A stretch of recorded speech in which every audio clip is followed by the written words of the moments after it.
Essa sexta-feira traz o início das quartas de final da Euro. Temos Portugal e França, grandíssimo jogo, e também Espanha e Alemanha. Além disso, temos a continuação das quartas de final da Copa América, Venezuela e Canadá, e olha que a Venezuela é um excelente time, vocês sabem disso, pelo menos atualmente. E temos Série B, o Ceará enfrenta o Santos e o Brusque pega a Ponte Preta. Meu nome é Theo Borges, esse é mais um Bom Dia Mercado, nosso planejamento diário sobre apostas e trade aqui no YouTube. Se você não é inscrito nesse canal, fica o convite para você se inscrever e eu espero conseguir te ajudar a fazer o melhor planejamento possível para essa sexta-feira, dia 5 de julho.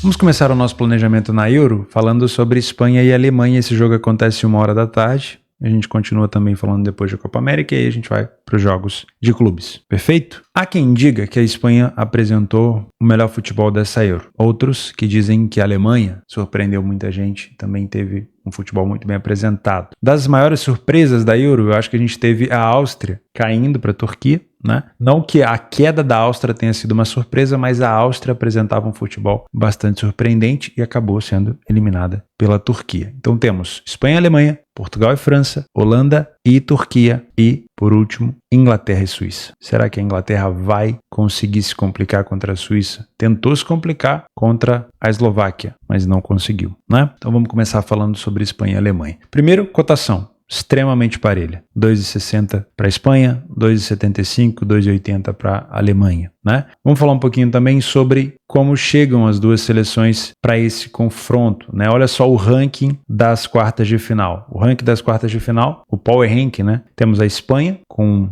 o melhor desempenho, a Alemanha logo em seguida, França, Inglaterra, Holanda e Portugal. Discordo plenamente da Inglaterra aqui. É óbvio que você ganha pontos por vencer o jogo, mas a forma com que você vence também importa, né? Sinceramente, a Holanda venceu com extrema tranquilidade. Portugal venceu um adversário muito chato também. Enfim, o Power Rank está aqui com a Turquia na última colocação. Se a gente pegar os jogos recentes, vamos pegar aqui o jogo da Espanha com a Geórgia, que é o que interessa a gente. Vamos falar primeiro sobre o estilo de jogo que a Espanha enfrentou nessa competição, para a gente conseguir demarcar provavelmente o que a Espanha vai ou não fazer contra a Alemanha. Primeiro, vamos falar do futebol da Espanha, né? Contra a Croácia, a Espanha chegou a propor jogo no início. A Croácia conseguiu neutralizar o futebol da Espanha, recuou a seleção espanhola e aí no contra-ataque a Espanha matou o jogo. Então não foi nesse jogo um jogo propositivo de maneira integral da Espanha, né? Ainda assim a Espanha mostrou qualidade. Contra a Itália, a Espanha empurrou completamente a Itália para trás. Aqui eu não sei se foi somente mérito espanhol ou se a Itália quis fazer um jogo mais defensivo, talvez para poder ter uma vantagem no último jogo, né, de jogar talvez ele também por um empate. Eu sei que não deu muito certo. A Itália acabou fazendo um gol contra com o Calafiori e poderia ter sofrido muito mais do que só 1-0. Foi um amasso da Espanha nesse jogo. Então, esse jogo aqui a Espanha dominou quase que de cabo a rabo. Contra a Albânia que precisava vencer, mas ainda assim a Espanha conseguiu, num contra-ataque, num jogo mais reativo, ser bem agressiva. Depois que esteve na frente do placar o tempo todo, teve a opção de contra-ataque, mas ainda assim teve mais posse de bola, teve mais controle, né? Mais um jogo onde a Espanha dominou de cabo a rabo. Contra a Geórgia, não foi diferente. Eu tomei esse gol da Geórgia, foi a primeira chegada da Geórgia no ataque, mas a Espanha, de novo, completamente dominante, né? Você tinha algumas chegadas da Geórgia ao ataque, mas na maioria das vezes eram situações de contra-ataque. A Espanha detinha e controlava a posse e o jogo, né? Então,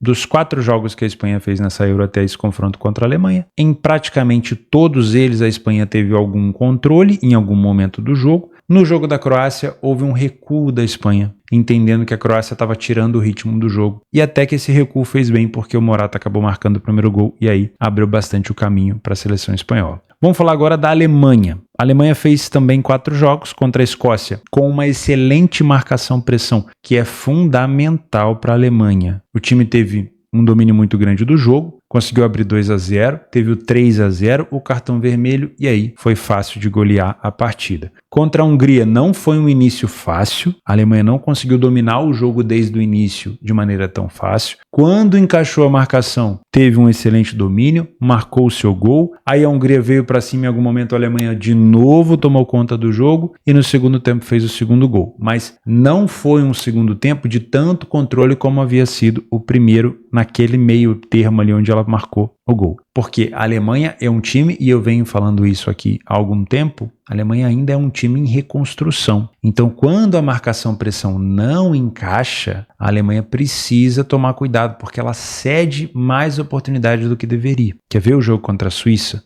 Olha só, a Alemanha começa num período muito bom, mas a marcação não está 100% encaixada, mercado confiante, mas a marcação não estava 100% encaixada, e aí a Suíça, saindo dessa marcação, consegue criar perigo e marca o gol. E o Neuer tem que trabalhar muito quando a Alemanha não detém essa pressão do jogo.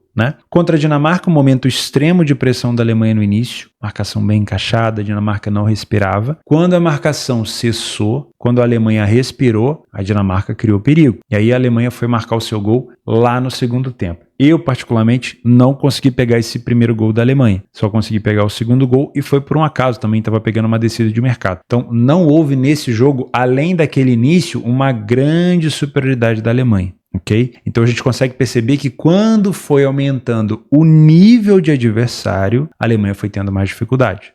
Contra a Escócia, os primeiros minutos foram muito bons, achou o gol e controlou até o final. Contra a Hungria, não teve um bom início, depois conseguiu controlar o jogo, marcou o gol e aí ficou oscilando. Contra a Suíça, teve um bom início, mas não conseguiu sustentar esse início de marcação, acabou sofrendo e aí foi buscar um empate no final, muito por conta do recuo da Suíça.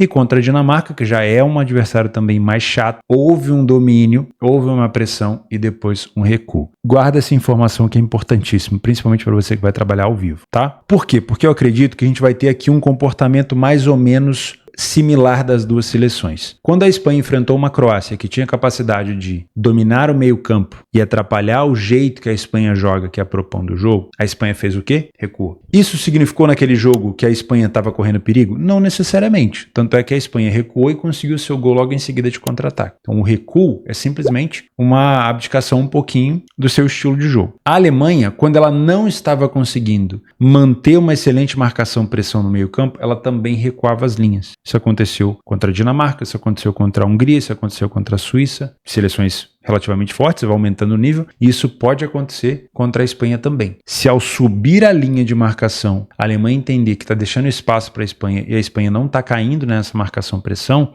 a Alemanha pode recuar suas linhas. Isso quer dizer que pode ser um jogo de troca de superioridade. Aquele tipo de jogo que você às vezes começa uma partida trabalhando contra uma equipe, uma seleção que está mal, que está desencaixada, que o seu jogo não está funcionando, e daqui a pouco aquele jogo começa a funcionar, aquela marcação começa a encaixar. Então não é um jogo para você às vezes ficar com uma posição aberta durante muito tempo, ok? E quando eu digo da Alemanha, porque eu tenho mais confiança em relação à marcação-pressão da Alemanha, a Alemanha, quando dá sinal para estar a favor, é um sinal bem claro. São jogadores no ataque, o meio-campo mordendo, não deixa o adversário respirar. Nesses momentos é muito interessante você estar contra o adversário da Alemanha ou estar a favor da Alemanha. Mas pode ser que contra a Espanha esse momento não dure tanto, ok? Então não se abrace numa posição durante muito tempo. É um jogo muito perigoso, tá? Porque as duas seleções criam muito perigo justamente quando elas estão com linhas avançadas. E aí, óbvio, com a qualidade dos dois lados, você pode ser pego de calça curta. Se a Espanha está criando perigo, está numa situação extremamente favorável, como estava, por exemplo, contra a Geórgia, e a Alemanha consegue um contra-ataque e marca um gol, a gente vai acabar sofrendo. Eu sofri contra a Geórgia.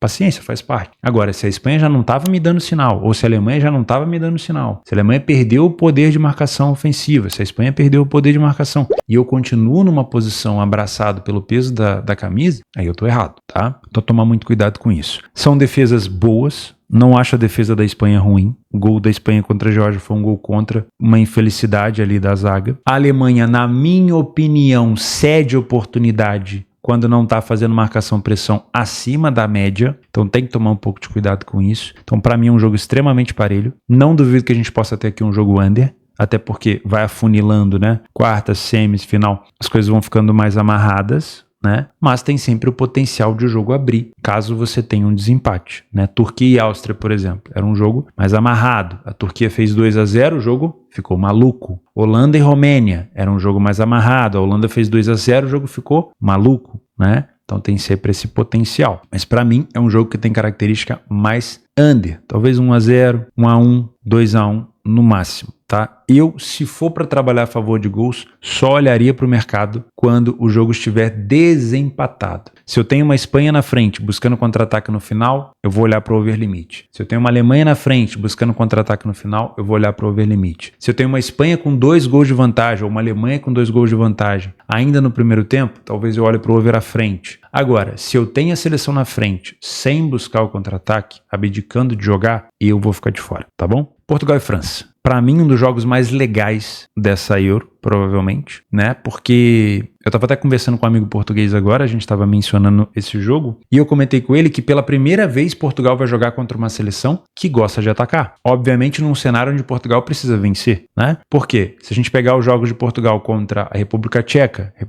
fez um gol do nada em Portugal e se defendeu. A Turquia, Portugal teve um domínio no início do jogo, marcou um gol, teve infelicidade da zaga da Turquia, depois Portugal já estava com um placar resolvido, a Turquia resolveu ir para cima e acabou tomando ainda. E Portugal depois perdeu para a Geórgia, mas Portugal não precisava vencer. Depois teve o jogo contra a Eslovênia, que foi um jogo bem difícil para Portugal, mas a Eslovênia sempre na parte defensiva, sempre se defendendo, né? Em alguns lampejos ali atacava. Contra a França vai ser diferente. Por quê? A França tem um DNA de adaptação. Na maioria das vezes a adaptação da França é recuar para contra-atacar. Mas já vimos a França fazer contra a seleção da Bélgica, contra a seleção da Polônia, também um jogo propositivo. Não funciona muito bem? Não funciona muito bem. Não funciona muito bem. Acho até que Portugal tende a propor mais o jogo do que a França. Portugal dificilmente vai jogar só de maneira reativa. Mas jogar contra uma equipe que gosta de atacar e que tende a atacar Portugal, talvez seja a primeira vez que Portugal vai enfrentar nessa Euro. Então tende a ser um jogo legal. Porque se Portugal decidir fazer um jogo propositivo, ele vai encontrar dificuldade para defender o jogo reativo da França. E se ele decidir fazer um jogo reativo, ele talvez crie dificuldade para a França, como criou a Bélgica, mas ele tem que tomar muito cuidado, porque a França tem capacidade de finalização, tem sempre uma bola desviada, tem tido muitos gols contras nessa Euro. O Calafiori na Itália fez um gol. Na Bélgica, no chute do Colomoni, também teve um gol contra. Tem tido gol contra direto. Então, finalizações de fora da área são perigosas. A França tem bons finalizadores de fora da área. Então, não adianta Portugal só se defender. Ele tem que ser reativo e tem que ser reativo com qualidade. Em algum momento desse jogo, a gente pode ter as duas seleções sendo reativas. Recua, contra-ataca, e aí a outra equipe vem e te contra-ataca de novo e fica aquele jogo maluco, que é aquele tipo de jogo que, na minha opinião, não vale a pena estar exposto no mercado de resultados, mas depende muito do contexto. Se a gente levar o contexto do que a gente viu até aqui, é um Portugal que tende a ser muito mais propositivo, com a bola no pé, e uma França tendendo a ser mais reativa. Porém, eu não duvido que em alguns momentos desse jogo a gente tenha uma troca. A França passe a tentar propor o jogo, como tentou fazer em alguns momentos contra a Bélgica, e Portugal passe a ser um pouco mais reativo, ok? Aquele gol da França contra a Bélgica foi um gol bem no acaso, né? Foi um desvio e tudo mais. Tinha tudo para ser um jogo indo para pênalti, porque a Bélgica optou em fazer um jogo defensivo, mais reativo, e dificultou muito, porque quando você coloca a França, que é um time de velocidade, para propor jogo, para ter que encontrar espaço numa zaga fechada, ela tem dificuldade. Teve dificuldade para vencer a Bélgica assim, não conseguiu vencer a Polônia assim. Então, é um jogo que Portugal pode escolher fazer. Principalmente, vamos supor que Portugal saia na frente. Portugal fez um gol cedo. Portugal pode escolher fazer um jogo mais reativo. Se fecha, dificulta para a França e sai em velocidade, né? Mas a gente sabe que esse jogo tem um potencial para gols, porque a parte ofensiva das duas seleções é muito boa e a gente tem uma qualidade muito grande no jogo reativo. Então, mesma coisa no cenário de Espanha e Alemanha. Esse jogo desempatado para mim, não necessariamente um 2-0 para um lado ou para o outro, mas só do fato dele estar desempatado já me causa vontade de trabalhar gols. Porque um Portugal recuado significa que ele vai contra-atacar. Uma França recuada significa que ela vai contra-atacar. Então 1-0 no placar para uma das duas equipes já me faria pensar no over à frente. Ou dependendo de quando esse primeiro gol saiu, no over limite. Não me parece ruim. Não acho ruim também pensar numa situação de ambas marcam. Pagando 2. Não acho ruim, tá? A Bélgica teve a oportunidade de marcar gol aqui. A França também marcou o seu gol. Então realmente não acho ruim pensar nesse tipo de situação. No estilo de jogo, vamos dar uma olhada primeiro aqui na questão do ranking, né? Olha só, Portugal está bem abaixo em relação ao que apresentou até o momento. Se a gente parar para pensar, realmente Portugal ainda está devendo. Portugal tomou um gol antes da República Tcheca, teve que virar no finalzinho com Conceição. Portugal venceu a Turquia, mas aí teve aquele gol contra da Turquia, bizarro. Portugal perdeu para a Geórgia, teve dificuldade agora passando pela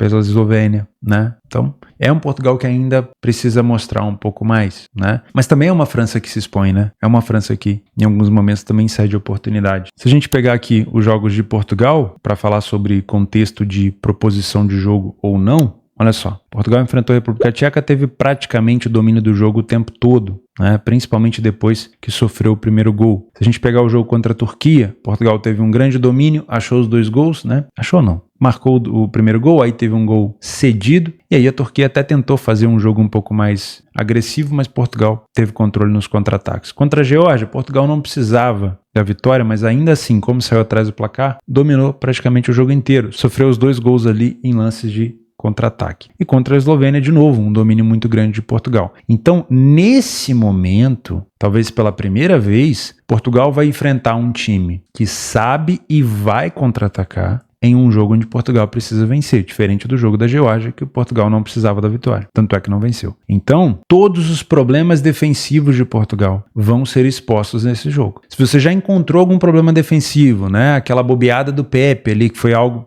realmente fora da curva, porque o Pepe tem feito uma Euro excepcional pela idade que tem, né? E outras possíveis falhas defensivas de Portugal provavelmente vão ficar expostas contra a França, porque ao precisar sair para o jogo, e tomara que não, mas se Portugal estiver atrás do placar, ela vai ter que sair para o jogo, ele vai ter que sair para o jogo, a França tende a aproveitar isso. Então, nesse jogo contra a França, provavelmente Portugal tende a ter muito mais dificuldade no jogo reativo do seu adversário, porque é um jogo que Portugal precisa vencer, não é aquele jogo de comodismo que foi contra a Geórgia, e o adversário é muito agressivo. Talvez da Euro até aqui, o contra-ataque mais perigoso seja o contra-ataque da França. É um time que perde gol pra caramba? Sim. Acho que a França é uma das equipes de contra-ataque que mais perdem gols. Mbappé, Dembélé, Colomoni, são jogadores que, olha, eu vou falar pra vocês, têm dificuldade de marcar gol em contra-ataque. Perdem muitos gols. Mas a França é uma seleção muito perigosa, tá? Então, pra mim, inicialmente, é um jogo perigoso para se tomar um gol contra a posição, e é cabível de se tomar um gol contra a posição. Identificar quem que tá propondo o jogo, principalmente, né? Se Portugal estiver fazendo um jogo propositivo, a França vai jogar exatamente do jeito que ela quer, e Portugal jogou de maneira propositiva contra quase todo mundo e se complicou algumas vezes, República Tcheca, Geórgia, Eslovênia. Se a França estiver fazendo um jogo propositivo, aí Portugal adotou uma postura de tentar complicar a vida do seu adversário.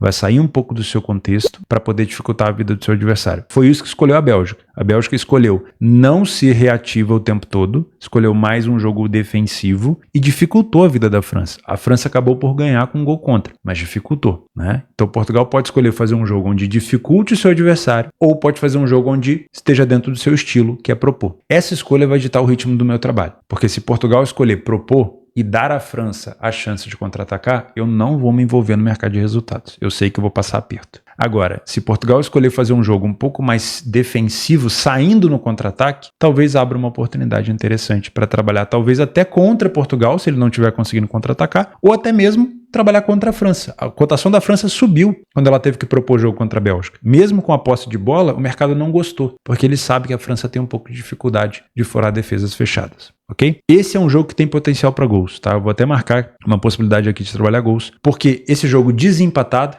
mesmo que seja 1-0 para um lado ou para o outro, tem potencial para trabalhar gols por aqui, tá bom? Vamos fechar só falando de Copa América. Eu chamei a atenção para vocês no início da competição, antes da Venezuela estrear contra o Equador, que a Venezuela estava com um novo treinador e que é uma seleção muito bem treinada, que vem fazendo uma boa eliminatória da Copa do Mundo na América do Sul e que a gente deve ficar de olho nessa seleção. Dito e feito. E o que aconteceu? A Venezuela ficou com 9 pontos na fase de grupos e agora vai enfrentar o Canadá. O Canadá que, se a gente levar em consideração, também não teve um desempenho assim absurdo, né? Teve um empate, uma derrota e uma vitória no grupo da Argentina. O Canadá empatou com o Chile 0-0, venceu a seleção peruana e perdeu para a seleção da Argentina. A seleção da Venezuela venceu a seleção do Equador por 2-1 de virada, depois venceu o México por 1-0 e venceu a Jamaica por 3-0. Então é uma Venezuela que pode surpreender, mas é um mercado que não confia na Venezuela, que acredita que a Venezuela vai ter dificuldade contra o Canadá, que vai ser um jogo parelho. Pode até ser, de fato, tende a ser um jogo under, um jogo difícil, mas eu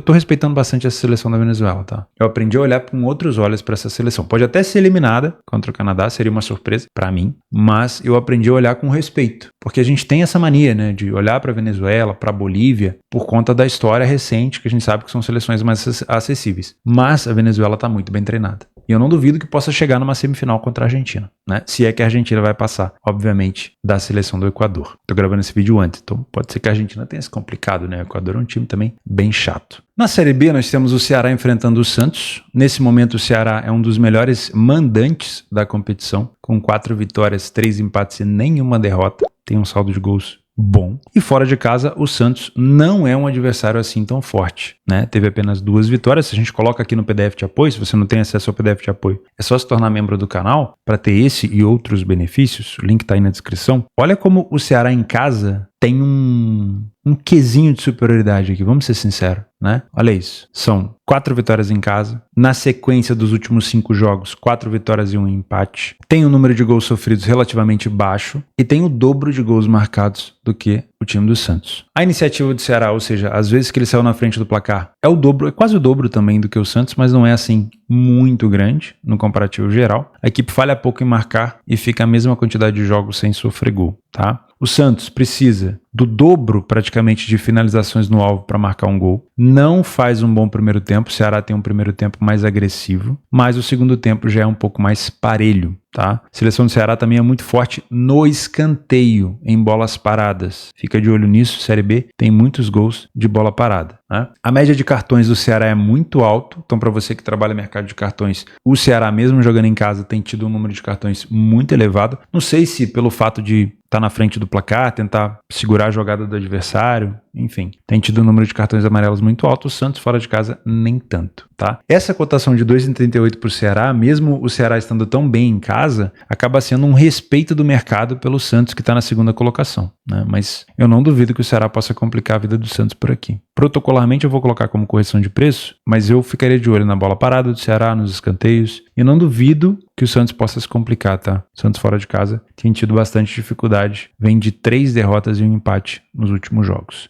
Brusque e Ponte Preta. O Brusque vem de 3 empates e 1 vitória nos últimos jogos dentro de casa. Deixa eu pegar aqui contra quem foi. Empatou com o Avaí, venceu o Ceará, empatou com o Novo Horizontino e com o Operário. Verifique aqui que é um time com uma tendência bem under. Não tomou nenhum gol nos últimos 4 jogos disputados em casa. E no geral, só tomou 3 gols nos últimos 6 jogos, tá? Fora de casa, a Ponte Preta não venceu nenhuma partida. Tomou 11 gols e só marcou 2. Então tem uma defesa horrorosa e um ataque frágil. Tem tudo para ser um jogo under, né? Potencial, mas, de novo, a defesa da Ponte Preta é muito ruim. Olha só, olha a quantidade de gols sofridos da Ponte Preta. 11, né? Olha que loucura, a Ponte Preta precisa de 15 finalizações no alvo para marcar um gol. Só que ela dá, em média, 4,3 finalizações no alvo por jogo fora de casa. Isso quer dizer que ela marca um gol a cada 3 partidas, mais ou menos, de 3 a 4 partidas. Pelo menos tem sido assim, né? E é uma equipe que sofre com muita frequência. Mas é difícil confiar no Brusque também, né? Porque se você pegar os últimos jogos do Brusque, em casa, o Brusque também tem extrema dificuldade de marcar. Marcou 1 gol contra o Ceará. Então tem potencial, tá? Para ser um jogo até para under 2,5. Tá com uma cotação de 1,50. Eu não trabalho under, não gosto de indicar under, mas que tem potencial, tem sim senhor. Se fosse para trabalhar alguma coisa, ou uma dupla chance do Brusque ou um mercado de under, tá? Mas protocolarmente, Série B eu sempre coloco como correção de preço, porque você pode encontrar uma oportunidade ao vivo, né? Para trabalhar alguma coisa contra a Ponte ou até mesmo contra o Brusque, se ele não tiver num momento muito bom.